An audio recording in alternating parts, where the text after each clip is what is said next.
Hey everyone, this is Austin from Spur Design Garage. Today we're going to be taking a look at a tool called Vizcom.ai, which is kind of an interesting new AI tool out there that allows you to use your own idea, your own initial idea as kind of a starting off point for iteration and creating renders. So I thought it'd be interesting to come up with a concept for a Alfa Romeo sports car and use that as a starting point for creating some ideas. So what you can see here is starting off with a general proportion and using this idea of using the trident grill in a horizontal manner and creating a form out of that so that you would be able to see from a top view the trident grill as you look down upon it. And so I'm just using this Porsche as an example for me to sketch on, have a sense of how this form might interact when it's in different perspectives and whatnot.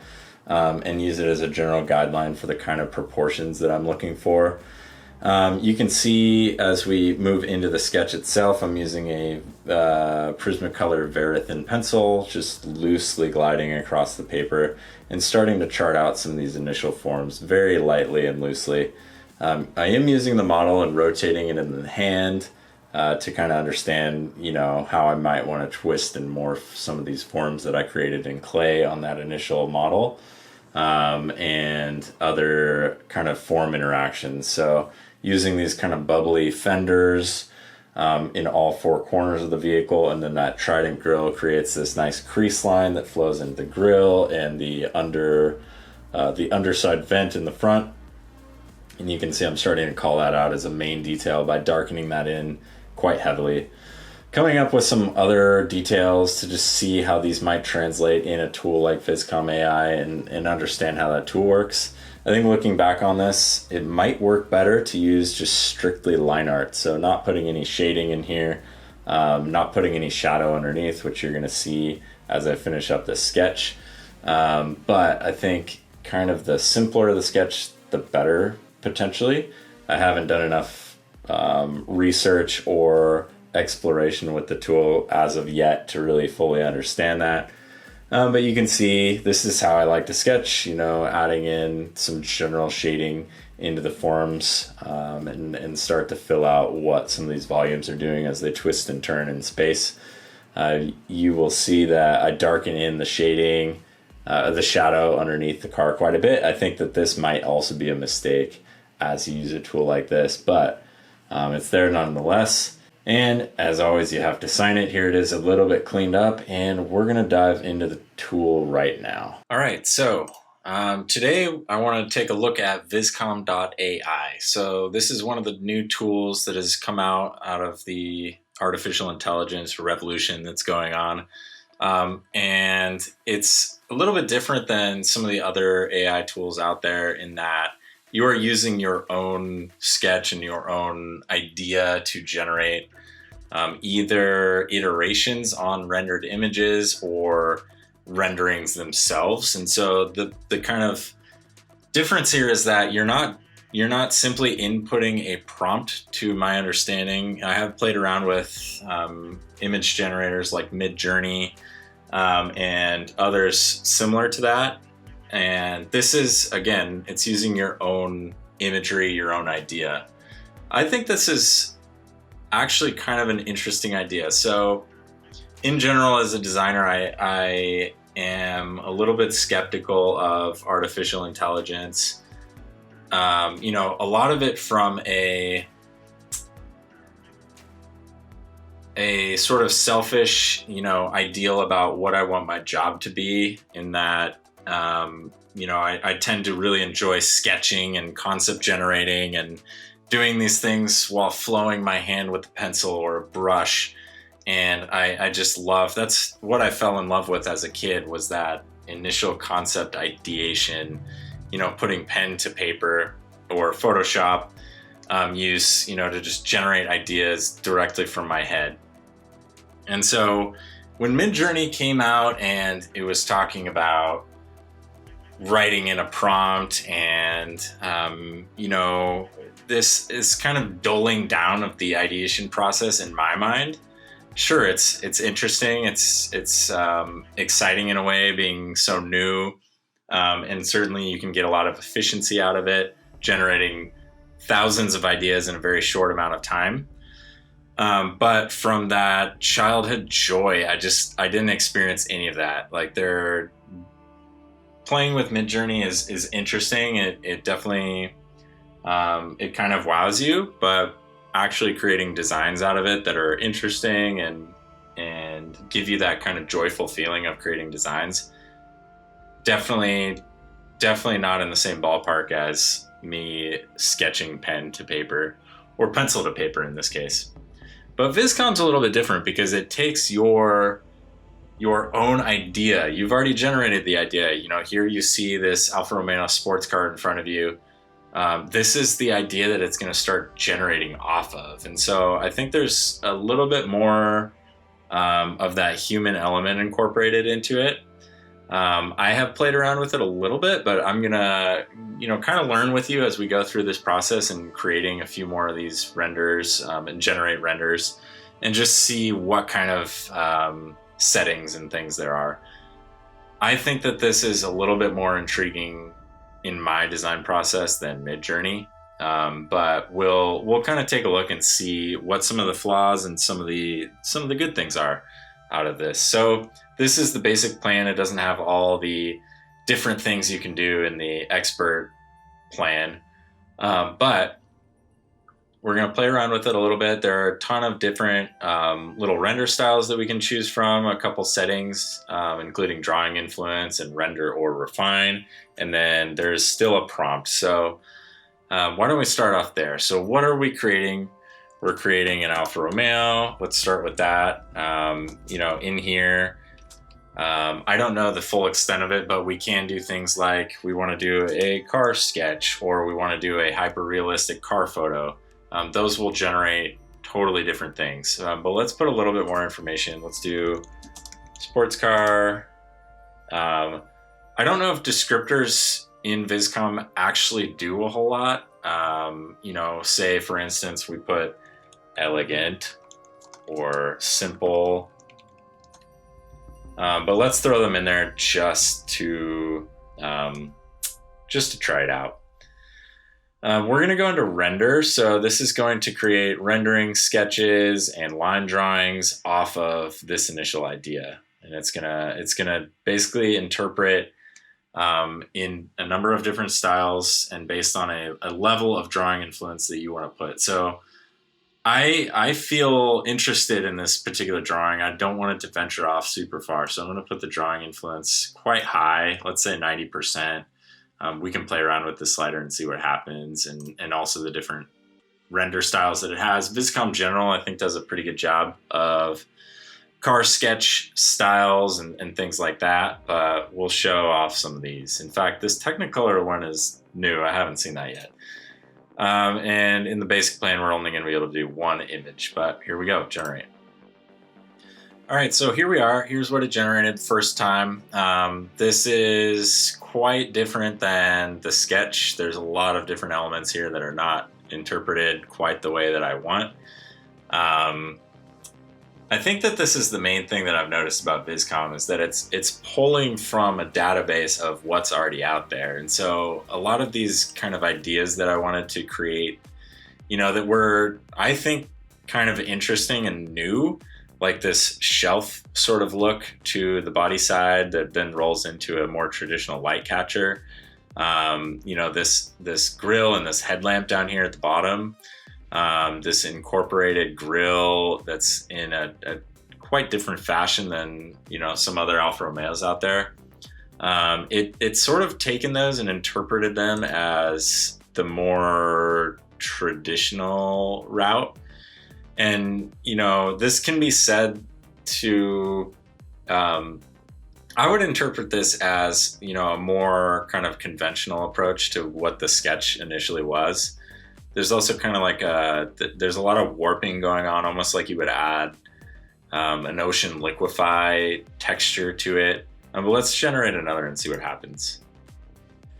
Okay, so here again, you can kind of see, overall it interpreted this dark region as a grill, even though, I was kind of thinking of that as more of a just frontal body side section. It's interesting to see how it interprets things. It's interpreted the Alfa Romeo grille as a lot more of a conventional layout. It's sort of inserted a headlamp up into this section where, traditionally a headlamp might be seen. The perspective is quite different. You can see just jumping side to side, it's quite different. Kind of interesting. I do wonder what would happen if we go up to 100% drawing influence. Okay, so, this also makes you think about how it's interpreting, or how maybe other people would be interpreting your sketch, and you can almost find flaws in your own sketch style. But I have, a shadow called out underneath the body side, and I think most people would interpret this as a shadow, but potentially people would interpret it as a body kit, or a spoiler, a frontal spoiler of some sort, and you can kind of see how the Vizcom generator has sort of taken that to lower the body side, as well as create this front splitter that maybe I was envisioning something a little bit more sleek. This shadow is also quite heavy. And then up here is interesting too, because I split this fender and showed a contour going across the hood. And creating that line there has actually caused Vizcom to interpret it as I don't even know what this is, maybe a shadow. But that's all kind of interesting. This generation is actually kind of interesting because it's almost like a light bar stretching across into the front fender and then transitioning into the body side. Another thing I've noticed about a lot of these generations is I was seeing this as a surface that was rolling back towards the rear of the vehicle, and it has sort of interpreted that as a more traditional mid-engine air vent. But kind of cool to see some of your sketches. I was really intrigued when I first started using this because I was generating images off of my really old, like 2014 transportation design portfolio for Art Center. And seeing those sketches that were terrible and updated into something really interesting and almost realistic looking, that was pretty exciting. But now that I have gained a few skills and gotten, I think, a little bit more successful in communicating through sketching, this is getting a little less intriguing, but there are a few things that we can still play around with. So drawing influence, why don't we try shooting that for 50%? Okay, so you can see here that it has definitely changed the sketch quite a bit more. I think that there's a lot more traditional Alfa Romeo and photography being incorporated into this. This almost feels like Maserati body side. This is actually kind of interesting, some of the surface changes that are going on here. These headlamps are really wacky, which is kind of fun to see, actually. And actually matching the perspective to the other side almost, it appears to be. Maybe this headlamp shape is a little bit different. But kind of interesting to see how it's interpreting some of this at a 50% level. One thing I have noticed is that if we actually take the brand name out of this particular prompt up here, and we just say sports car as kind of the general, we don't incorporate a brand, I think it actually interprets it a little bit more closely to what you're sketching on, in this case at least. So let's go back up to 90%, because it's not trying to incorporate all these very strict kind of brand language elements that you see, here, for instance, in the wheels, in the body side sculpting, in the grille, kind of all of the things really. So if we try taking that out, we just say sports car in the prompt, and here we go at 90%. Okay, so you can see if we jump back to the sketch, it's almost interpreting it closer than the initial generations that we did. And I find that interesting because you can see it's even matching sort of perspective. This rear wheel and this front wheel are sort of in the same place as they are in the generation and in the sketch. It's interpreting this sculpting going on here a little bit closer to the sketch. It's not quite what I was searching for. And it's doing some funky things up here. But it's it's incorporating far less traditional Alfa Romeo elements, even though we still have the grille incorporated into here. And I think that this is actually kind of interesting because it's allowing the sketch to become a little bit closer to what I was interpreting. Let's try it again at 90%. Okay, so again, you can kind of see, it's interpreting some of the shadow back here, which, may be a call to say, hey, you're not actually communicating this surface super well. As a statement to myself, I can kind of learn from this that maybe this is actually reading more as a mid-engine vent, which is not what I was intending, but clearly the program is interpreting it that way. But there's a lot of super traditional, this almost looks like a supercar from maybe 2005 or something. There's a lot of kind of conventional and conservative lines going on in here, the surfacing. Why don't we try putting this down to 50%, still having the prompt just read as sports car and see what happens. Okay, so here you can almost see this is almost turning into like a Grand Theft Auto vehicle. I mean, it's really a mishmash of a lot of different things. There's not a whole lot left from the sketch. In fact, like it's quite different in a lot of ways.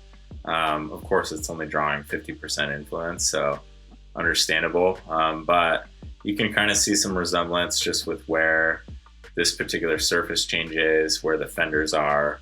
The overall kind of proportions are roughly similar. Perspective is roughly similar, although it's been interpreted in a slightly different way. Kind of cool to see. It definitely is a lot more put together in this particular view than it was in some of the other renders that we've generated, with that kind of like ocean ripple type effect. This almost looks a lot more structured, but the design is definitely super conservative. Why don't we go try a different render style? Obviously, automotive interiors is not one we're going to want to look at. Volume render, we could try that one out at, again, let's try 90%. I want to keep it very tight to what the initial sketch is, but allow a little bit of interpretation there. And we're just going to keep it on sports car, elegant, simple car sketch. Or in fact, for volume render, which is going to generate something a little bit more, CAD oriented, we're going to take that out and generate. Okay, so you can see here, I think, I've used this render style a few times, and this one definitely turned out a little bit more wonky than it typically does. There's a lot going on here. I'm not really sure how to interpret.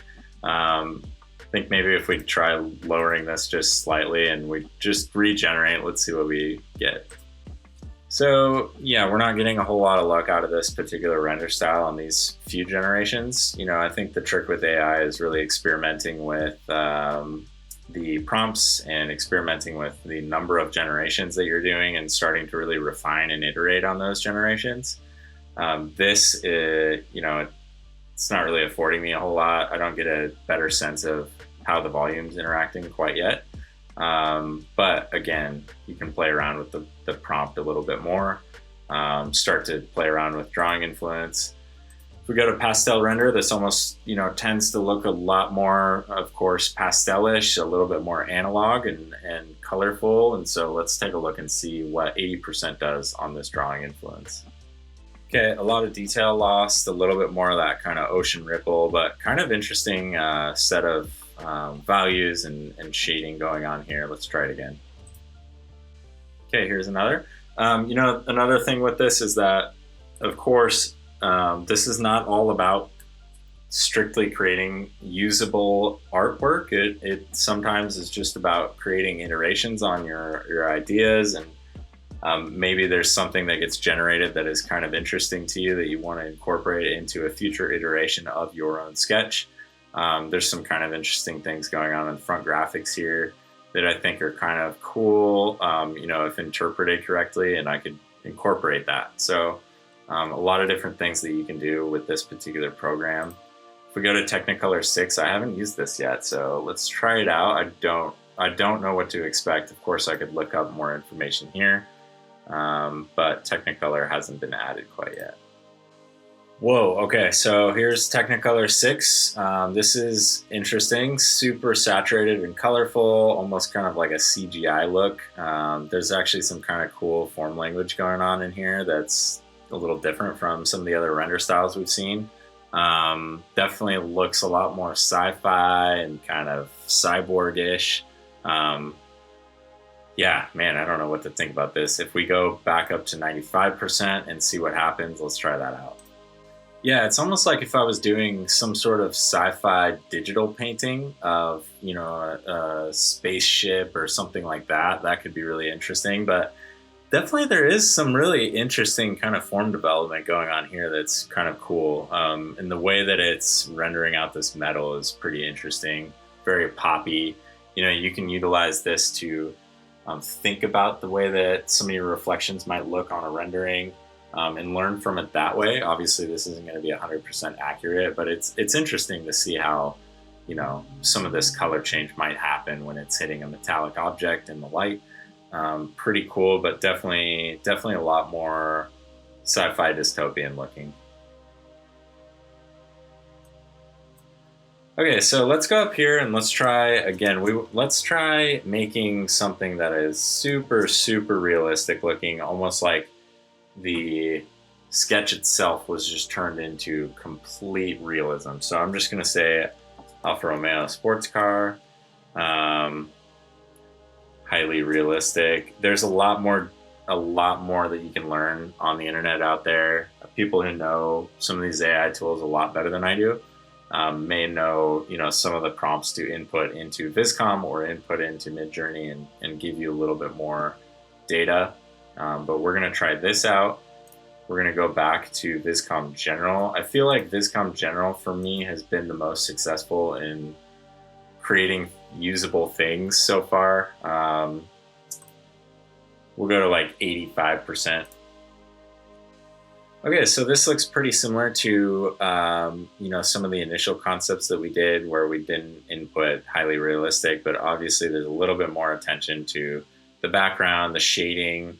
There's some weirdness going on here for sure that is not totally accurate, but it gets the point across. I think that if you're thinking about using this as an image to work from, most of what you could probably use this for is taking a look at how it's interpreting light and shadow, and being able to interpret your own rendering. Say for instance, this little reflection that's, reflecting the ground light that's happening.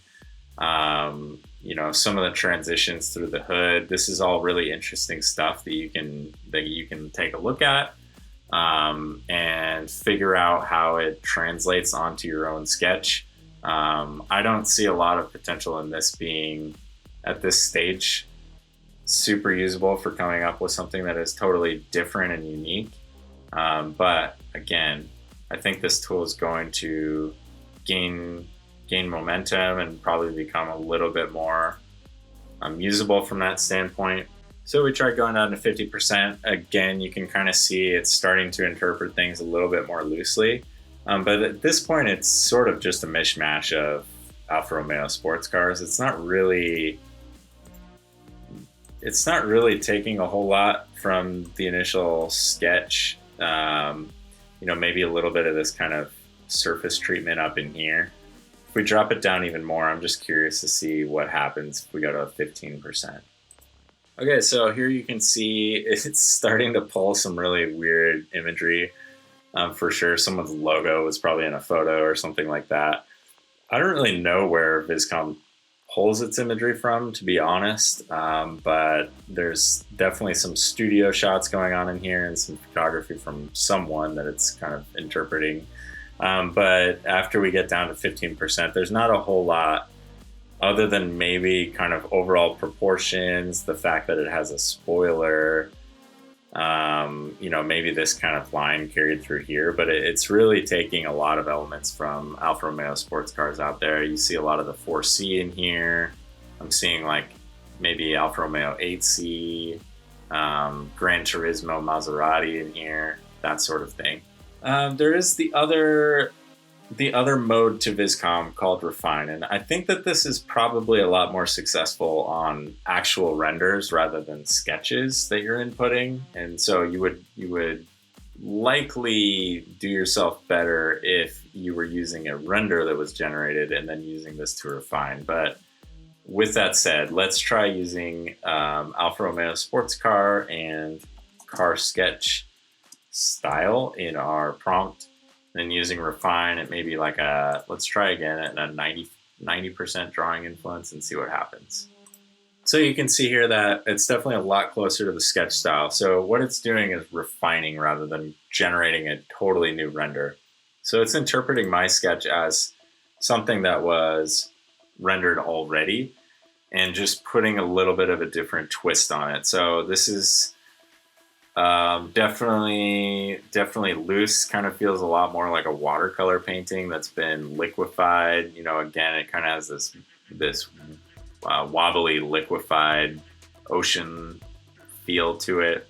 And so I think it's trying to interpret based on warping things here and there and morphing things. There might be some things that you can pull from here.